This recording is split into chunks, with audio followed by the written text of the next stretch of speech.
Hi guys! For today's video, hindi tayo magluluto. Ipapakita ko sa inyo at ipaparamdam ko sa inyo kung gaano kasarap mangarap. Kaya tara, samahan nyo kami ma-inspire at ipapakita ko sa inyo kung gaano kaganda ang aming bahay. Este ng aming kapitbahay. Okay na. Nag-ikot kami dito sa aming village at nakakamangha talaga ang bahay ng aming mga kapitbahay. Mapapasana all ka na lang talaga. Alam nyo, kung gusto nyo investment for life, kung hindi man gold, house and lot talaga. Habang tumatagal, tumataas ang value. Legit mga ante. Iba pa rin yung may sarili kang bahay. May bahay ka nga, pero nangungupahan ka naman. Sayang. Sayang lang ang pera at panahon na ginugol mo. Sa hirap ng buhay ngayon, kung hindi ka kikilos o didiskarte, wala kang makain. Wala kang pambayad ng kuryente, tubig, internet, pang-upan ng bahay. Hay, tutulala ka na lang talaga. Kaya kayo mga kabataan, habang bata pa, mangarap na kayo, wala naman bayad yun at ituloy nyo lang hanggang sa lumaki kayo dahil balang araw, magkakaroon kayo ng pamilya, wala man tayong literal na kayamanan, may maipamamana naman kayo sa mga anak nyo. Hindi man magarbo, pero iyo. Para mayroon tayong pangligo. Mabilis lang ang panahon, kaya mabilis rin tayong tumanda.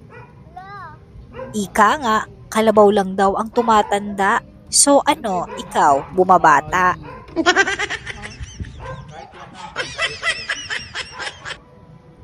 Kaya kami mag-asawa, hindi tumitigil na makabuo ng isa pa.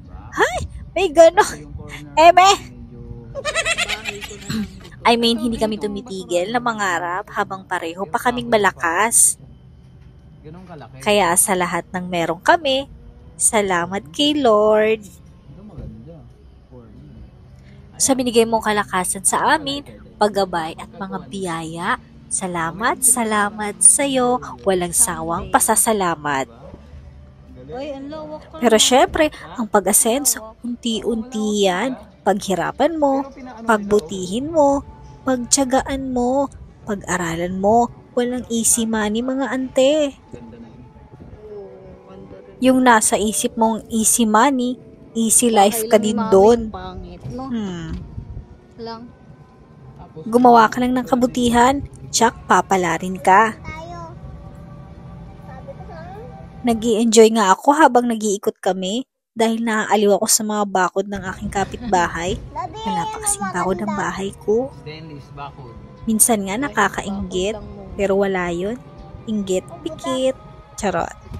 Huwag lang tayong magmadali, may darating din para sa atin. Kaya enjoy lang kayo sa mga nakita nyo ha. At sana naaliw din kayo. At ayun lang, salamat sa inyong panunood. Bye!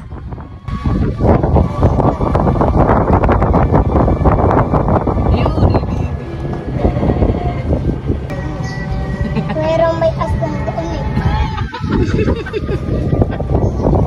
Karoon ng aswang. May aswang ba? Ito yung maganda corner. Laki.